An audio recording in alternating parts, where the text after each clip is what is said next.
This video is all about what I call stupid human trick number one. It's a really common behavior, a belief in an idea that we think is so clever and so smart, but it's actually really stupid. It's something many of us do that's holding us back. It's keeping us poor. It's keeping us sick. It's keeping us afraid and generally hating our lives.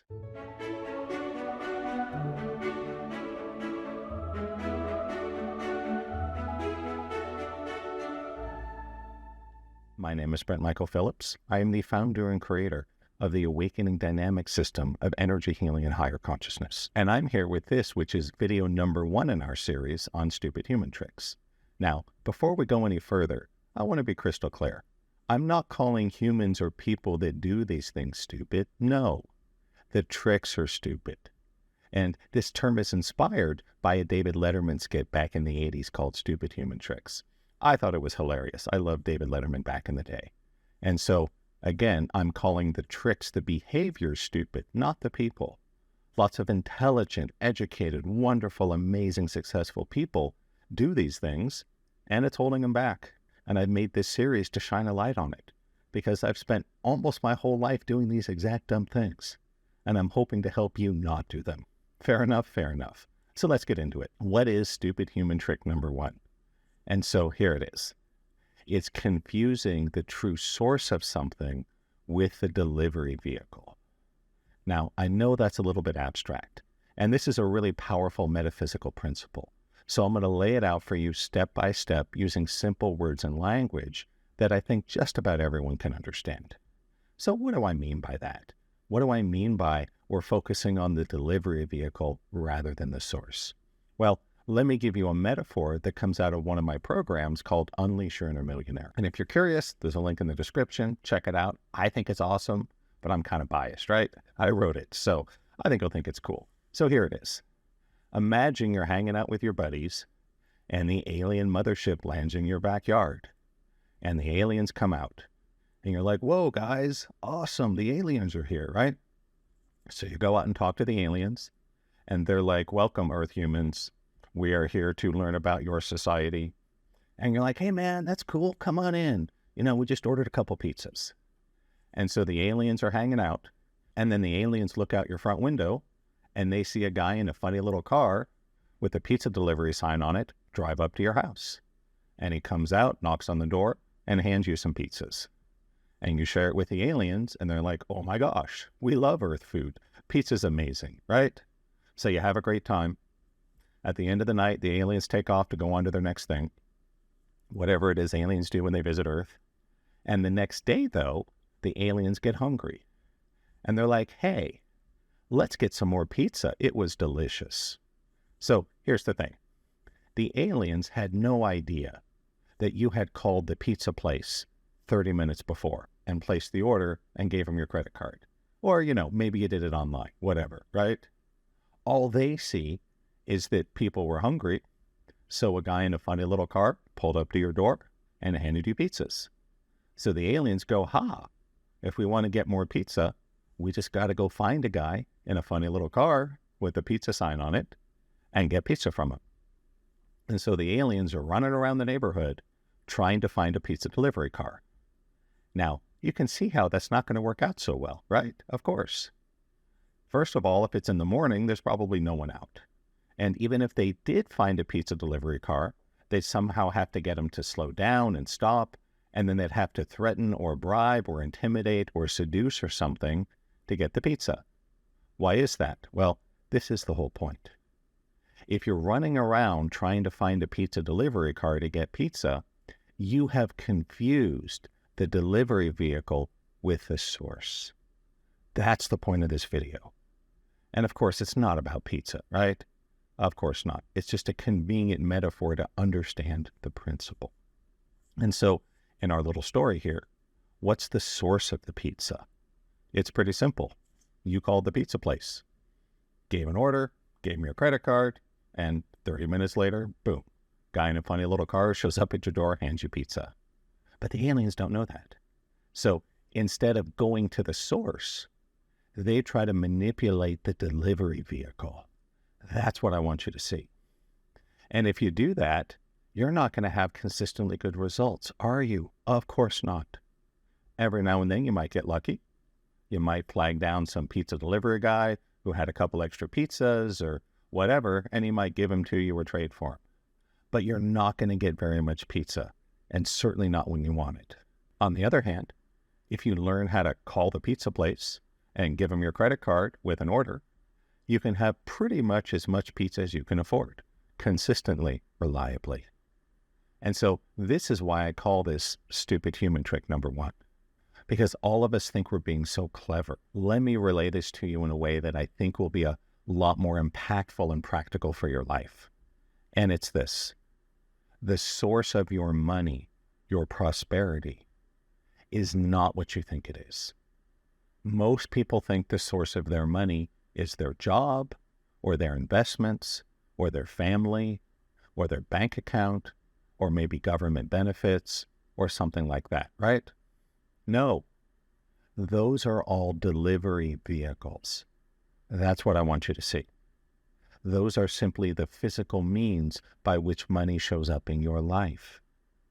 And so we'll talk more in this video a little bit later about the source and how we get there. But the short answer is this: the source of your money is you. It's that simple. You might call it your consciousness. You might call it your subconscious blueprint. You might call it destiny. There's a lot of words you could use for it.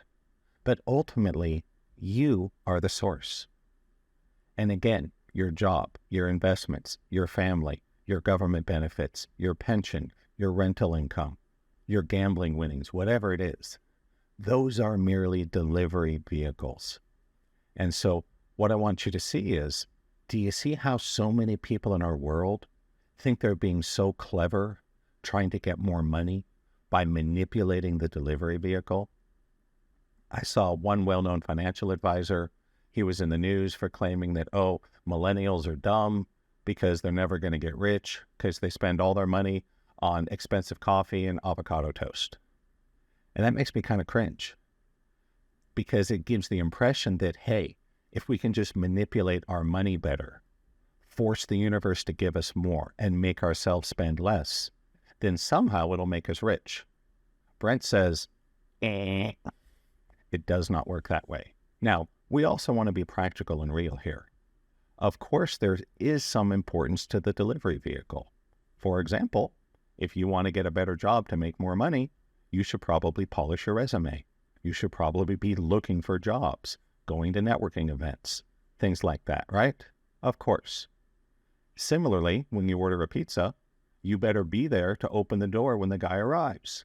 Otherwise, you're not going to get your pizza, right? But that alone is not sufficient. If you're an investor, of course you should be knowledgeable and take due diligence and do all the right things to invest your money. Of course you should. But just realize that spending more hours reading financial newsletters, that alone probably won't do the trick. Why? Trying to figure out the best investment, that again is manipulating the delivery vehicle. And so on and so forth, right? So we've spent so much of our lives trying to manipulate the delivery vehicle, completely ignoring the source. As an example, if you know a little bit about me, I used to be a software engineer. I am legitimately one of the people that helped to create the modern internet. Though admittedly, I was a small cog in a really big wheel. It's not like it was all my idea. No, I was just a soldier in a big army. But when I was at MIT in the 90s for my undergraduate and then graduate research and then on towards my PhD, I was developing the code that sent the first ever live audio video streams over the web. And so the reason I mention this is this. There's an old blonde joke that I remember circulated back in the 90s that went something like this. How do you know when a blonde has been using your computer? Well, it's pretty easy. You'll find the monitor covered with black marker and whiteout. Haha, I think it's funny, right? Hilarious. And so why is that funny? Well, it's pretty simple. We all know that what shows up on the computer monitor is created by the software, right? And if you don't like what's on the screen, drawing on it with black marker and whiteout doesn't help, right? Imagining you're printing out a report for your boss at work, and there's an error in it. Are you going to draw on the monitor? No. You need to change the code, right? You got to change what's in the document. And so I hope everyone can see this is your life. That most of us are running around spending our lives drawing on the monitor, thinking if we can just save a little money here, get a little better job, make a little smarter investment. Now, again, there is some truth to that. You do need to have a functional relationship with a delivery vehicle, but that alone won't do the trick. You got to get in touch with the source. And that's what I want to focus on for the rest of this video. How do we get to the source? How do we get to the true source of your prosperity? And metaphorically, learn to order a lot more pizzas. Because again, once you connect to the source, it's almost effortless to get as much as you need when you need it, within certain limits, right? Not a perfect metaphor, but it's a pretty good one, huh? And so I just want to pause for a moment. If you think this stuff is cool, if you like this video, let YouTube know. Click like, click subscribe, hit the little bell. Awesome. If you want to learn more about me, there's a link in the description. Would love to have you come to one of my live webinars. And if you're interested in this stuff about the subconscious financial thermostat and the set point and the delivery vehicle, you might check out the link below for Unleash Your Inner Millionaire. It's one of my premium programs designed to supercharge your prosperity by giving you both conscious and subconscious downloads and clearings. So a lot of it works on the subconscious level. Awesome. So thank you for liking and subscribing. Thank you for checking out my website. You're amazing. I love you. So let's talk more about this. How do we get to the source? Well, I'm going to give you another metaphor out of my Unleash Your Inner Millionaire program, and I think you'll love this. All of us contain within us what I like to call the subconscious financial thermostat. What does that mean? Well, it's pretty simple. We have a set of beliefs and ideas and knowledge and experience that is stored in the subconscious mind. And it creates sort of like a thermostat setting. So how does a thermostat work? Well, it's pretty simple, right? You got a thermostat on your wall. Maybe it's set to 72 degrees. If it gets much hotter than that, the air conditioning comes on, cools it down. When you reach that point, it clicks off. Pretty easy, right? If your thermostat is set at 72 degrees and it goes below that, the heat comes on and warms it up. Pretty easy, right? Just understand, we work the same way with money. We all have a setting in the subconscious mind that determines roughly how much money we make. And this is the source. Again, your job, your investments, your family, your pension, etc. Those are just delivery vehicles. We need to have a healthy relationship with them, right? If you punch out the pizza guy, they're not going to send you more pizza, right? But that part isn't so hard. The hard part is getting to the source. I'm going to offer some evidence for this subconscious financial thermostat. So here's an obvious one. Have you heard about how many people that win millions of dollars in the lottery tend to lose all their money, usually within 5 years? Right. That's exactly what I'm talking about. If you take someone that has a low setting on their thermostat, let's say that you have a random person that is wired to be worth $50,000. That's their sort of thermostat setting, right? What happens when you hand them a check for $10 million? So here's an example. Let's say you're in your home and you go away for a few days and there's a huge heat wave, right? I live here as I'm making this video in Las Vegas, Nevada, and it gets really hot in the summer, sometimes as hot as 115, maybe 117 degrees. So what happens if you leave your windows open and you go away for the day and you come home and it's 117 degrees? Well, it's going to be hot in your home, right? It might be 102 degrees inside. Well, you turn on your thermostat and the air conditioning comes on and starts to cool it down. Will it instantly be 72? No. There'll be a delay. It takes time. But the point is there's an external force, the air, that comes on and slowly pushes it back to 72. The same thing happens when you give a lottery winner millions of dollars. Their thermostat clicks on and the universe starts taking away the money. And usually it happens within 5 years. On the flip side, the thermostat will also work to support you.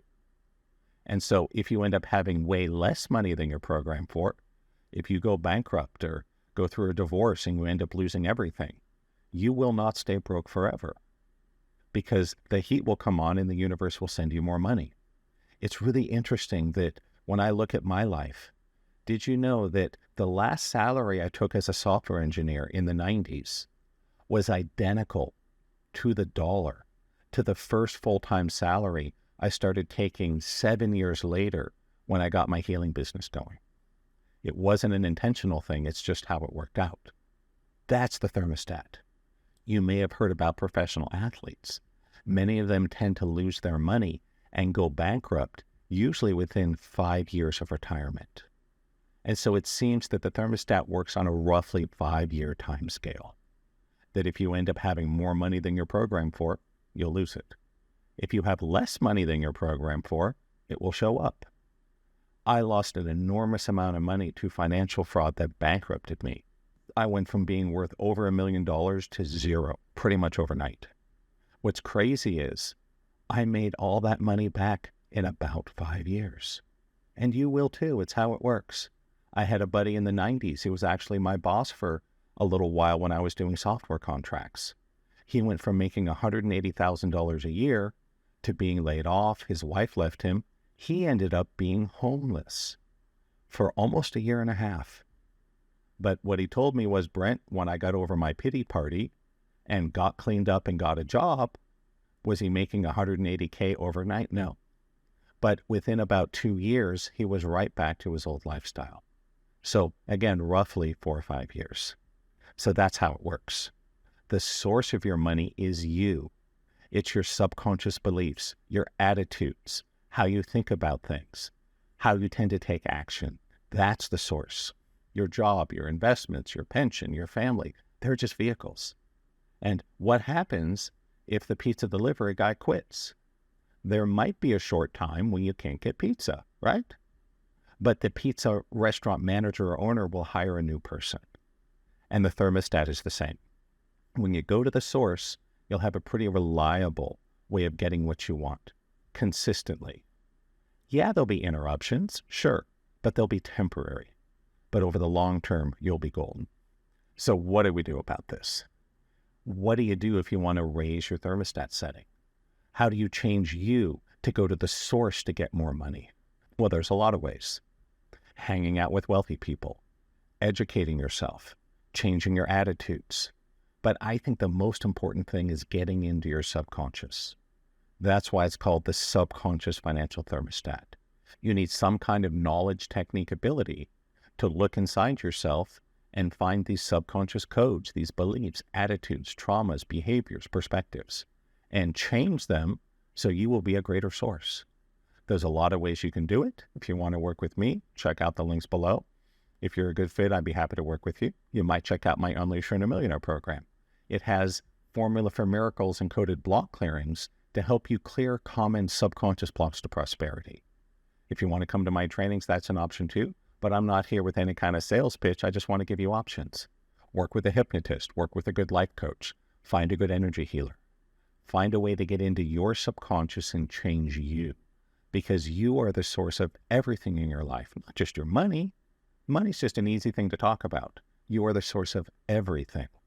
So I would encourage you, are you spending all your time and energy manipulating these delivery vehicles? If so, you're kind of wasting your time. You're chasing the pizza guy around the neighborhood. Learn to contact the source. And I think you'll find you get a lot more of what you want when you want it, and life gets a lot easier.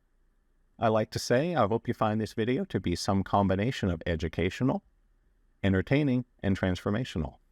If you want to learn more, we got 7 more cool videos coming in this series on these stupid human tricks. But until I see you next time, please take care and namaste.